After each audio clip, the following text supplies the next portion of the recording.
Livro de Juízes, capítulo de número 6, verso 1. Eu vou ler bastante com vocês ao longo da mensagem e vou falar um pouquinho só. Juízes, capítulo 6, nós vamos no verso 1, no verso 6 e depois nós vamos ao verso 10. Diz assim o verso 1: Os filhos de Israel fizeram o que era mal aos olhos do Senhor, e por isso o Senhor os entregou nas mãos dos midianitas durante 7 anos. Repita comigo: 7 anos. Assim Israel ficou muito debilitado com a presença dos midianitas. Então os filhos de Israel clamaram ao Senhor. Repita comigo: muito debilitado. Verso 10. E disse: Eu sou o Senhor, o Deus de vocês. Não adorem os deuses dos amorreus, em cuja terra vocês estão morando. Mas vocês não deram ouvidos à minha voz. Feche os seus olhos. Senhor nosso Deus e Pai, em nome de Jesus, eis aqui a tua palavra, continua falando conosco. Em nome de Jesus, é o que eu te peço. Amém. Glória a Deus. Amém. Bom, algumas coisas eu gostaria que você parasse para refletir aqui e depois continuasse olhando de forma mais objetiva. Tem coisas que Deus vai te transmitir aqui, tem coisas que Ele vai transmitir a você no particular. Mais uma vez, o povo de Deus está enfrentando o domínio de um outro povo. Mais uma vez, Israel está sendo assolada, está sofrendo com a presença de alguém que vai dominá-lo, subjugá-lo. Isso deveria ser basicamente impossível, já que este povo tem Deus como seu companheiro de jornada. Aliás, a história de Israel sempre oscila entre liberdade e escravidão, vitória em momentos de glória e momentos de vergonha e de derrota. Você vai ver ao longo da caminhada do povo de Deus essa instabilidade do povo. Mas hoje eu quero te chamar a atenção para algumas coisas aqui. O inimigo agora são midianitas, amalequitas, alguns povos que estão descendo do Oriente para agir contra Israel. Uma coalizão de 3 nações que vai subjugar Israel. Na verdade, eles não querem muito roubá-los. Não. A intenção é só destruir tudo que eles produzem durante o ano. Todo o período de plantio e colheita, eles são atacados pelos seus inimigos. E é exatamente por isso que eles ficam debilitados, que eles enfraquecem. Em algumas traduções, que eles empobrecem. Deus usando uma nação inimiga para atacar seu povo. Nós vimos nos 3 versículos, primeiro, que essa é uma crise que já dura 7 anos. Durante 7 anos, este povo vem trazendo seus rebanhos consigo para pisotear as plantações, para destruir as plantações. É só isso que eles querem. Eles querem humilhar. Eles não precisando dos recursos de Israel. Eles não estão entrando ali para saquear e pegar porque estão passando fome, porque tem necessidade. Não é nada disso. Eles simplesmente são mais fortes.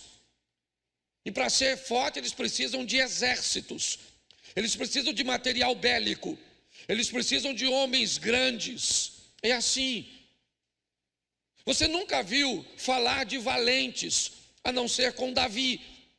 Porque o povo nunca precisou de valentia. O povo sempre precisou da presença de Deus. Porque quando Deus estava presente e o povo fazia a sua parte, não interessa o tamanho do inimigo, o povo ia vencer, porque a vitória era garantida por Deus. As outras nações não, eles precisam de carro, cavalos, cavalheiros, é assim. Israel nunca necessitou de fato de tudo isso, porque ele era capaz de vencer com trabalho, com dedicação, mas principalmente o que fazia Israel vencer era algo chamado santidade. Quando Israel resolvia viver e trilhar um caminho correto, obedecendo às leis de Deus, já era. Inevitavelmente, eles venciam, mas todas as vezes que Israel se rebelava, Deus é pai. Então Deus utiliza de um sistema de correção, de disciplina. E o que ele fazia? Usava as nações poderosas para fazer isso. 7 anos é o que nós vimos. Durante 7 anos, obviamente, que o povo empobreceu e enfraqueceu em todas as áreas. Todas as áreas do povo de Deus foram afetadas com empobrecimento, com enfraquecimento, com perda de fé, com a autoestima lá embaixo, com a autoimagem lá embaixo.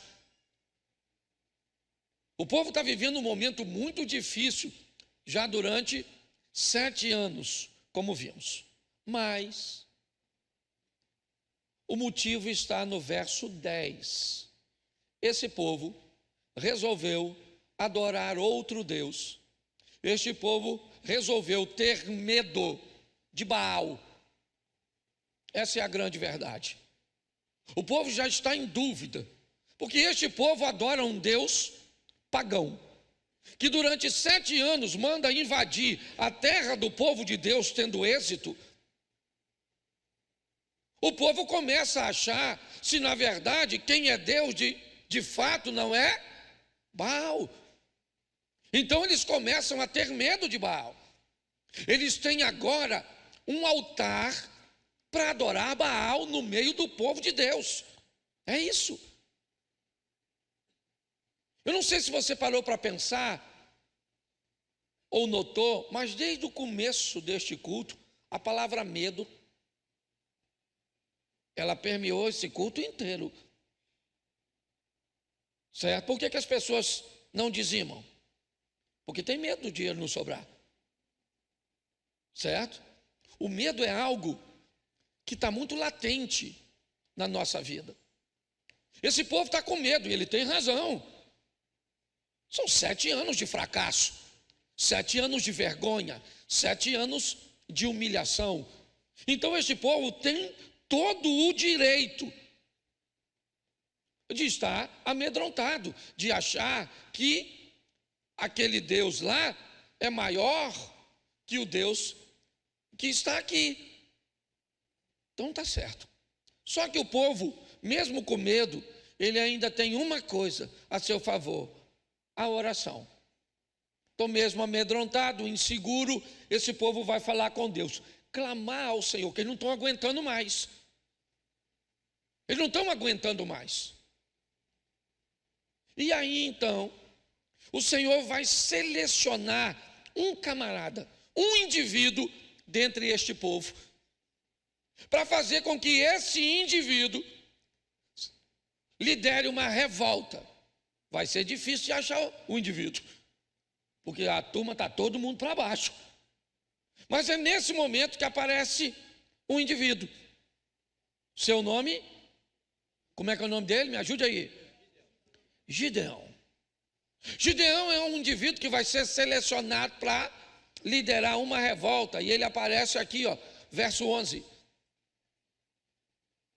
Então o anjo do Senhor veio e sentou-se debaixo do carvalho que está em Ofra, que pertencia a Joás, da família de Abiezer. Gideão, filho de Joás, estava malhando o trigo repita comigo, malhando o trigo no lagar. De novo, malhando o trigo no lagar. Isso. Quando você tiver a oportunidade de ir a Israel, lá na Village, ou Nazaré Village, é uma vilazinha que ela remonta a estrutura da época de Jesus. Então você vai passar lá, você vai ver um indivíduo malhando o trigo, e você vai passar por um lagar durante o percurso, e você vai ver que o lagar é uma estrutura que foi criada para beneficiar a uva, certo? E o trigo foi estabelecido, né, para que comece a beneficiá-lo, era numa eira, num ambiente igual café, a turma do interior, né? Aquele espaço grande, onde joga a palha para cima, joga tudo para cima, o vento leva a palha e fica o grão. Era mais ou menos assim, a grosso modo. Ou seja, se tem um lugar que não dava para malhar o trigo, era no lagar. O lagar não tinha tamanho apropriado, ele não era plano, ele precisava ser desnivelado, porque quando a uva fosse amassada, o que acontecia? O sumo precisava correr para um ambiente. Então ele ia para um lado, né, mais baixo, para ali ser captado por um dreno. Pastor, o que você está querendo dizer? Eu estou querendo dizer que Deus está escolhendo um camarada que aprende a trabalhar com o que tem. Entendeu? O lagar não é o adequado, mas é o que ele tem. Gideão vai ser escolhido por Deus, primeiro por sua resistência. Depois de 7 anos, o cara ainda está lá. Pode notar. Sua adaptabilidade, porque ainda tem isso. Tem gente que é resistente, mas não se adapta. O mundo está mudando, as coisas estão acontecendo. Então, inevitavelmente, nós falamos, pastor, então eu tenho que me adaptar ao pecado. Por que todas as vezes que a gente precisa falar de ajuste, o miserável do pecado está no meio? Não, ele está lá. Tem a eira, não tem, o que tem é um lagar. Ele é pequeno, escondido, feito numa rocha. É verdade, inadequado, mas está bom. Deus ainda consegue encontrar no meio do seu povo resistência, adaptabilidade e fé. Isso vai ser o suficiente para fazer com que ele inicie uma revolta. É verdade. Tome uma decisão para tornar o retorno de Deus possível e viável. Você acha que você está em crise só porque o país está em crise? Não. Não é só isso, não. Você acha que o seu casamento tem dificuldade só porque é difícil viver casado? Não. Não é só isso, não. Aprenda uma coisa. Quando nós criamos um ambiente para Deus estar presente, Ele nos socorre, Ele abre os nossos olhos, Ele nos protege, Ele nos avisa. Você vê que o texto que nós lemos lá, Deus está falando com o povo. Eu avisei a vocês para não ficar adorando Baal. Eu avisei a vocês para que vocês não tivessem medo de deuses pagãos. Eu avisei, como vocês não me ouviram, está aí, 7 anos de dificuldade. Então é esse o ambiente que o povo está. Está por quê? Porque está adorando o Deus errado. Porque está com medo de alguém ou de algo que não tem o poder que tem. Ou pelo menos que parece ter. Mas olha o que diz o verso 13 do mesmo texto. Gideão respondeu, meu Senhor, se o Senhor Deus está conosco, por que nos aconteceu tudo isso? Ele está em dúvida. Normal ou não? Sim ou não? 7 anos que o cara está perdendo, ele já está perguntando, onde está o Senhor? Ele está dizendo, se Deus está conosco, por que nos aconteceu? Onde estão todas as suas maravilhas que os nossos pais na vida dos pais? As maravilhas que eles contavam estavam onde? Na vida dos pais. Sabe o que está acontecendo aqui, que Deus está falando comigo e com você? É que nós temos que parar de viver de história dos outros. Foi seu pai, foi seu avô, foi o Noé, foi o Abraão, foi o Davi, foi o Paulo, foi o fulano, foi ciclano. Quando é que vai parar de ser a história dos outros e vai começar a ser a nossa? Quando é que nós vamos parar de ser meros narradores de histórias alheias e vamos começar a narrar nossas histórias? Porque ele está dizendo: Senhor, o que aconteceu? Olha só, se o Senhor está conosco, olha lá, onde estão todas as suas maravilhas que os nossos pais nos contaram? Está na vida deles. Talvez a sua vida seja ver maravilhas acontecendo na vida dos outros. As coisas acontecem tão pertinho de você, mas nunca com você. Nunca na sua vida. Gideão está narrando isso. Eu ouvi muitas histórias do que Deus fez. Ele só não está fazendo. Eu sei que ele pode fazer, porque ele já, mas ele não faz. O passado é muito bonito, a história é muito romântica, mas não está acontecendo as coisas que eu ouvi na minha vida, na minha família, nos meus negócios. Não está acontecendo. Ele está dizendo: eu estou resistindo isso, eu me adaptei para malhar o trigo no lagar, eu ainda tenho um pouco de fé, mas posso falar francamente, Senhor, onde o Senhor está? Aqui o Senhor não está, porque se o Senhor estivesse aqui, isso não estaria acontecendo. Cadê o Senhor? Às vezes você procura Deus na sua vida, às vezes você procura Deus no seu casamento, às vezes você procura Deus nas suas finanças, e muitas vezes ao procurá-lo você não o encontra. É isso que ele está dizendo. Cadê, Senhor? Cadê? Cadê os Deus que abre mar? Cadê o Deus, né, de Josué? Cadê? Isso só virou histórias do nosso passado, mas nós não vivemos de passado, nós vivemos do agora, e é isso que ele está narrando. Ele vai ter que aprender que a história dos outros é bonitinha, mas não sustenta a nossa caminhada. O que sustenta a nossa caminhada são as nossas histórias com Deus. Pare de viver narrando a história dos outros e comece a viver narrando as suas. É possível acontecer isso. Mas o anjo está chamando ele.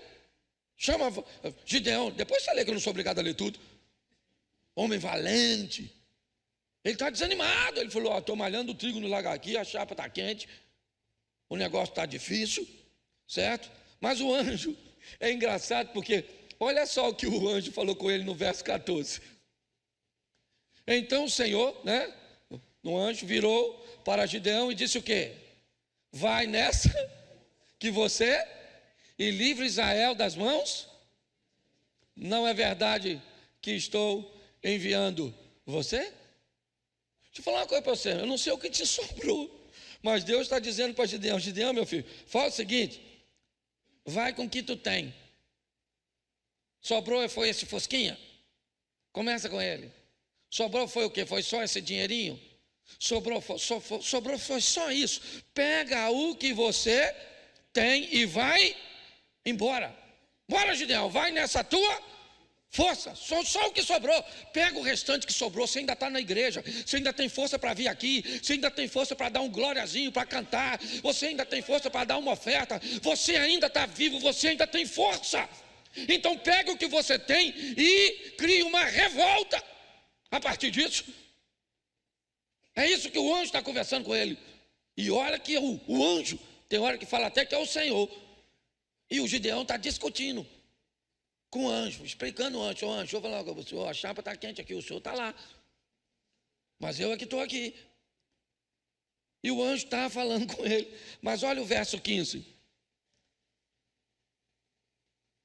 Gideão respondeu para quem? Que está falando com ele.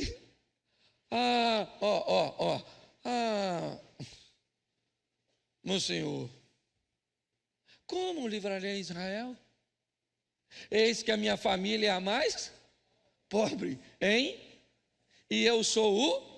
A primeira coisa que ele diz, deixa eu falar uma coisa para o senhor, para liderar uma revolta, alguém tem que ter nome, tem que ser famoso, que precisa dos outros acreditar nele. Então deixa eu falar uma coisa para o senhor, a minha família é a mais lascada. A situação está feia aqui, mas lá em casa está pior. A minha família é a mais pobre. Ele está dizendo, eu não tenho um nome. Eu não tenho nome. Você está entendendo? As pessoas não vão acreditar em mim. A minha família não tem um pedigree. Sabe? Não tem. É isso que ele está conversando. E ele está tentando explicar tudo isso para quem? Para o anjo. Olha só, o anjo vem trazendo dos céus recursos de Deus. E o Gideão está falando, seu anjo, eu vou falar com você, não vai rolar. Você está entendendo? O negócio está feio, aconteceu no passado. O anjo falou, pega a sua força e vai. Ele falou, que força? O negócio está difícil. E ele ainda, olha o que ele termina a falar, se não bastasse, ele ainda diz, além da minha família não ter nome, eu ainda sou o menor. Ele está apresentando para o anjo o seguinte, olha, Deus foi embora, minha família é a mais pobre, e lá de casa, eu sou o menor. O que ele está dizendo? Que ele não tem recursos. Ele está tentando apresentar uma justificativa, certo? De que não vai acontecer. Não vai acontecer. Mas o anjo está falando com ele. E ele tem uma experiência. Depois você lê que eu não quis pegar o restante do contexto. Mas ele está conversando, o anjo tentando explicar, ele vai na tua força, ele diz, mas ela é pouco, mas a minha casa é a pequena, é a menor, eu sou o menor na minha casa, e o anjo, você sabe que ele ficou meio animadinho? O anjo falou, rapaz, vai embora, vai começar por você. Você acredita que Deus pode fazer alguma coisa através de você? Pelo número de pessoas. Porque tem hora que você olha e diz, pastor, não vai fazer nada, pastor. Aliás, eu não estou nem afim que faça mais, já demorou tanto. De vez em quando você está assim.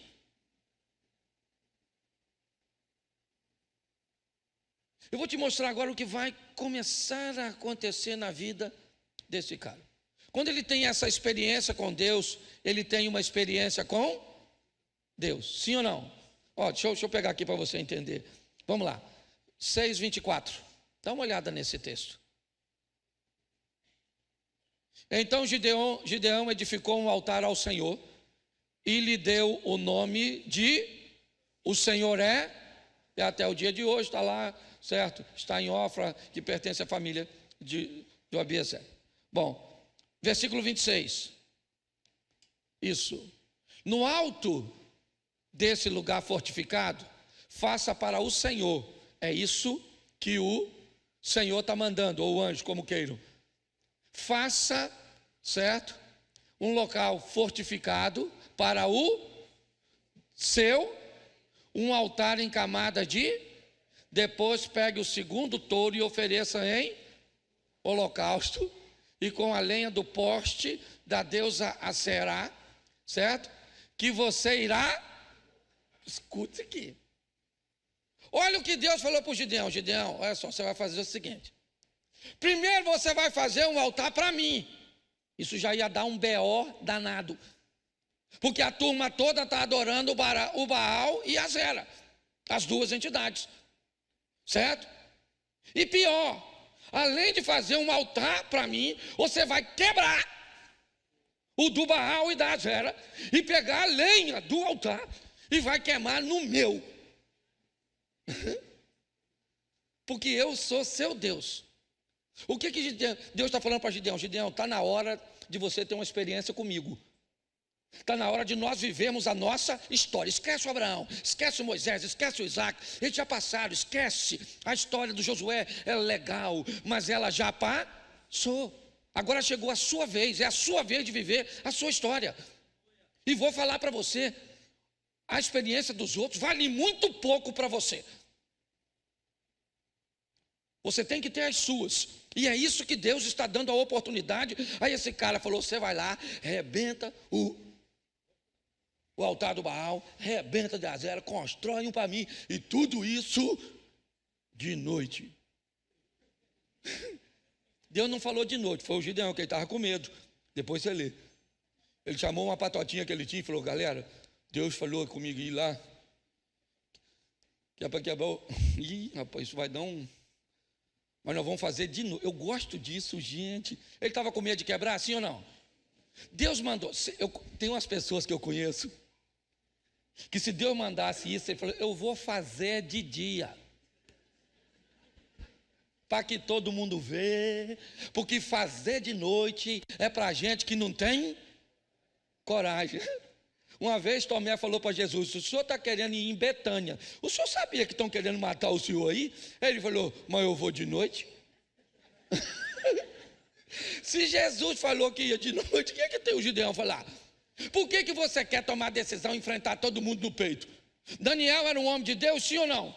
Quando chegou que ele não queria comer a comida lá do rei, o que é que ele fez? Ele enfrentou as penais? Não, ele falou: as penais, chega aí, maluco. Pô, dá uma oportunidade aí, a gente não comer essa comidinha não. Beleza? As penais falaram: mas vocês vão ficar magrinhos, vai dar um problema danado aí, pô, na hora do exame de sangue. Poxa. Aí ele falou assim: não, faz o seguinte, faz um período aí de experiência. E aí os meninos estavam fortes. Deixa eu falar uma coisa para você. Deus mandou você fazer, mas é responsabilidade sua. Decidir como vai fazer. Para que esse negócio de você tem fé, talvez você está se lascando por causa disso. Tem uns troços que você tem que fazer com estratégia. Ele chamou a turma e falou: ó, o Deus falou para me arrebentar o altar lá do Baal e de Azera, e fazer um para ele. E amanhã de manhã, quando o pessoal acordar, cadê o altar dos deuses? Sumiu tudo, só ficou o de Deus. De quem? Deus ainda falou: porque eu sou o seu. Ele não está falando sou de todo mundo. Ele falou: sou só o seu.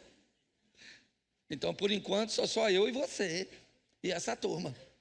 Por de noite, depois você vai ler que a fofoca é maneira. Eu estou só botando você assim, aguçando. Ele vai lá, olha, verso 27, já lemos? Vamos lá. Então Gideão levou os 10 homens dos seus servos e fez como o Senhor lhe havia, mas porque teve da casa do seu e dos homens daquela cidade, não fez, mas ele estava andando com Deus.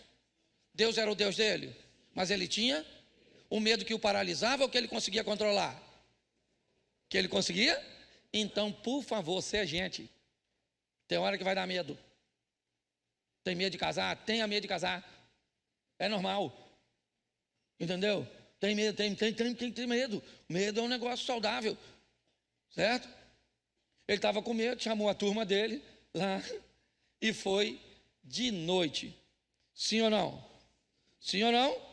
Pois é, quebrou tudo, fez tudo. E aí, amanheceu. Quantos homens ele tem andando com ele? Isso. Dá para vencer Midianita? Não, mas pelo menos já tem uns 10 caras. Tem gente que não tem ninguém. Lá na rede social você tem 10 seguidores. Você já está maneiro. Se tem mais, já está no lucro. Está com mais do que Gideão. Você consegue entender? Está lá. Agora ele quebra, mas quando ele quebrou, que amanheceu, aí, olha o que aconteceu. Verso de número, vou ler a partir do 28. Isso, dá para. De madrugada, quando os homens daquela cidade se levantaram, eis que o altar de Baal estava, e o poste da deusa Azera que estava junto dele, cortado, certo? E o referido segundo touro tinha sido oferecido no altar, que tinha sido, mas até o momento ninguém sabe quem fez. O pessoal só está escandalizado. Cadê o altar de Baal? Cadê o poste de Azera? Cadê o touro? Lascou-se tudo. Vamos lá, olha. Pão 29, santo varão. E diziam uns aos outros, ó a fofoca, quem fez isso, gente? Certo? E aí, O chefe dos fofoqueiros diz o quê? Quem fez isso foi filho de... Aí pronto. Pronto. Agora o bicho pegou. Já estão sabendo que o tal do Gideão resolveu quebrar as paradas tudo. E servir a um só, romper com os vínculos, viver uma vida diferente. Você está entendendo? E ele resolveu isso e não falou com... Porque quem mandou ele fazer foi... Então, quando Deus mandar você fazer algo, não espere ser ovacionado pelos outros. Às vezes você começa a fazer e ninguém vai entender. Pare de achar que quando você começa a fazer, todo mundo tem que dizer glória a Deus. Verso 30. Então os homens daquela cidade disseram a Joás: traga o seu filho para fora, para que seja, pois derrubou o altar cortou o poste da deusa que estava junto. Agora o pai desse cara vai mostrar o que é pai. Macho. Foram na casa dele, pensa, lá na comunidade. O menino dele foi enquadrado. Não, não. Bateram na porta do pai do garoto. Falou: traz esse humilhante para fora, que hoje vai pro saco. Vai morrer. Só estou atualizando na linguagem carioca. Certo? Sim ou não? Olha o pai dele, olha o pai dele, olha o pai dele, olha o pai dele. Verso 31. Porém, Joás, o pai dele, disse o quê? Disse a todos que se puseram contra ele: vocês querem defender a causa do Baal? Vocês querem livrá-lo? Quem defender a causa dele será morto ainda essa manhã. Se ele é Deus, que defenda a si mesmo. Afinal, derrubaram o seu altar. Ele nem falou que foi o filho dele, falou que ele derrubou. Não falou que foi o menino dele. Olha o que ele falou. Ele falou: cara, presta atenção, o altar é de quem? Não, é de Deus, sim ou não? Se alguém foi lá e derrubou o altar de Deus, Deus é que se defenda. Porque se eu estou aqui para defender Deus, ele não é Deus, quem é Deus sou eu. Um Deus que precisa da minha defesa. E ele já falou logo: se alguém se meter com o meu menino, certo? Só porque alguém derrubou o altar, vai se ver. Eu gosto desse pai que sai na defesa do seu filho, colocando agora Baal no seu devido. Isso. É só isso que está acontecendo. Por quê? Porque se eu voltar lá atrás para você, o motivo pelo qual Israel está enfrentando tudo isso é porque está adorando e temendo outro Deus, sim ou não? Então Deus vai fazer tudo o que vai fazer aqui só para uma coisa: para esse povo parar de ter medo de outro Deus, parar de servir a outro Deus e se prostrar e adorar somente a Ele, certo? E a lei do Moisés, o decálogo lá, somente um Deus. E é isso que ele está fazendo. Então ele agora, olha como é que as coisas acontecem. Agora ele derrubou o poste, sim ou não? Ele derrubou o altar de Baal, sim ou não? Ele queimou o touro lá que se lascou, sim ou não? E agora, que beleza. Quantos homens ele tem para segui-lo? Ele agora faz uma convocação.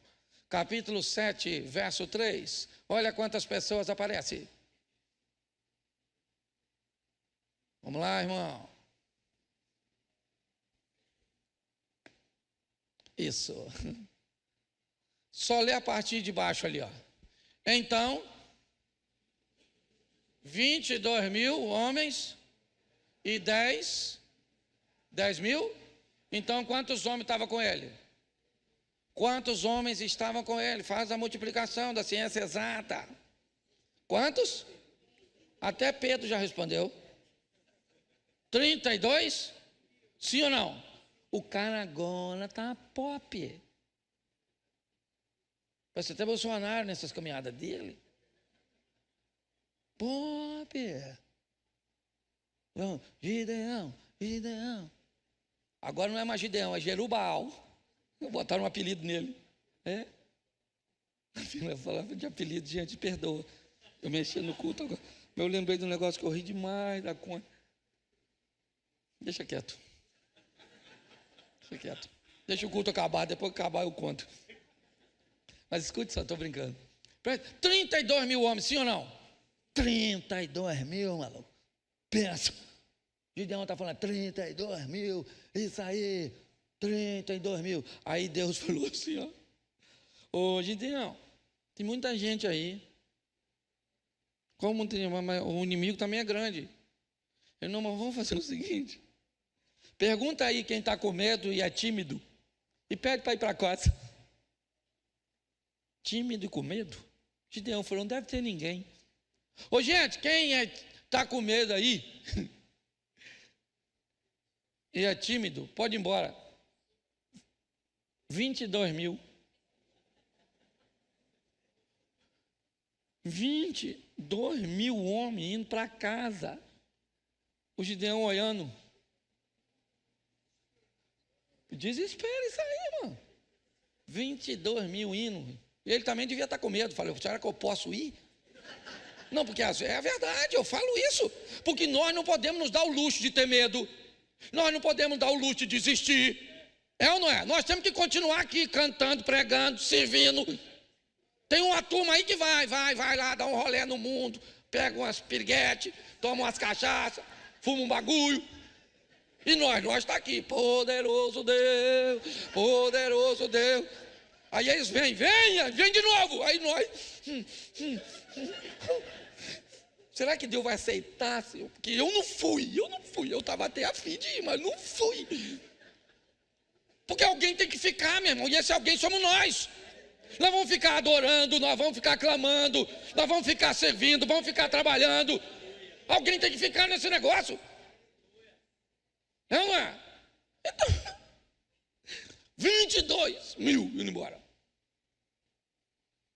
Ele tem quantos ainda? Ele tem quantos? 10 mil. 10 mil dá, né? O bom era 32, mas dá para ir, né? Deus falou, Gideão, tem muita gente aí, irmão. Tem muita gente aí, não é muita gente aí. Sabe o que vai acontecer, Gideão? Esse povo, quando ganhar, porque eu já disse que vocês vão vencer. Se eu disse que vocês vão vencer. Agora, a importância, quem é que vai ganhar o crédito dessa? O que eu estou querendo mostrar para todo mundo é que eu sou o Deus de vocês. Então não vai muita gente, não. Vai lá, leva a turma para beber água. Quem conseguir fazer as duas coisas ao mesmo tempo, beber água e ser vigilante, você separa. Quem baixar assim para beber água sem olhar, sabe, não vigiar, você separa. Aí ele falou, vamos beber água, gente. Aí 300 indivíduos pegou a mão assim, ó, e trouxe na boca. E os outros, 9.700, baixou. Gideão falou, só 300 que baixou. Pegou, agora eu me dei bem, pelo menos eu vou só, da outra vez foi 22 mil, agora só 300. Deus falou, ô Gideão, manda os 9.700 embora. Gideão deve ter falado, aí é suicídio.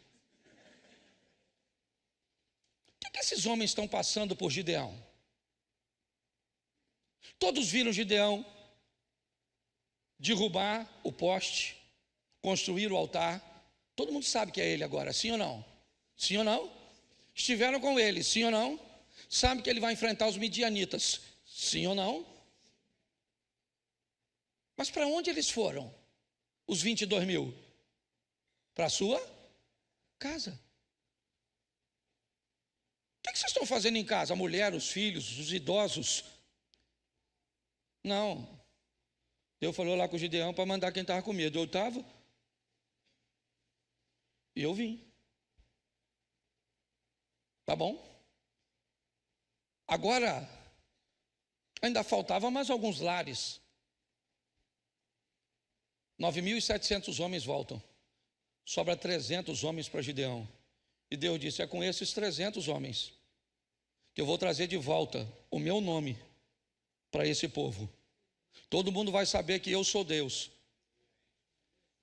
E que eu não preciso, porque preste atenção, eles não têm armas. Certo? Eles vão pelejar, mas eles não têm armas. Gideão dá uma instrução para eles. Vocês levem uma tocha, uma trombeta e uma um vaso vazio. É só isso. O texto faz referência que a batalha ia ser no vale, como na maioria das vezes costumava ser. Eu não sei se eles estão descendo, eu já falei isso aqui, nós fizemos uma experiência em Massada, que eu achei fantástico. Nós estávamos 70 pessoas, Eliezer. Um dia eu ainda vou ter a oportunidade de levar vocês lá. 70 pessoas em Massada, a fortaleza construída por Herodes, né, para se proteger de uma revolta. E aí, Damião, que era o guia, ele já tinha feito comigo isso outras vezes, e eu pedi que os 70 gritassem de cima para baixo, ali, em cima da fortaleza. E nós, no 3, todos nós gritamos. Eu vou falar para vocês, 70 pessoas gritaram. Aparentemente, umas 500, 700 ou até 1000 pessoas estavam gritando. Nós gritamos por alguns instantes e paramos. Então o eco foi sendo distribuído por aquela planície. É impressionante. Talvez isso explique por que eles achavam que tinham tanta gente por causa desse efeito. Mas são apenas 300 homens que sobraram para Gideão. Gideão divide esses homens, trombeta, tocha e um vaso vazio.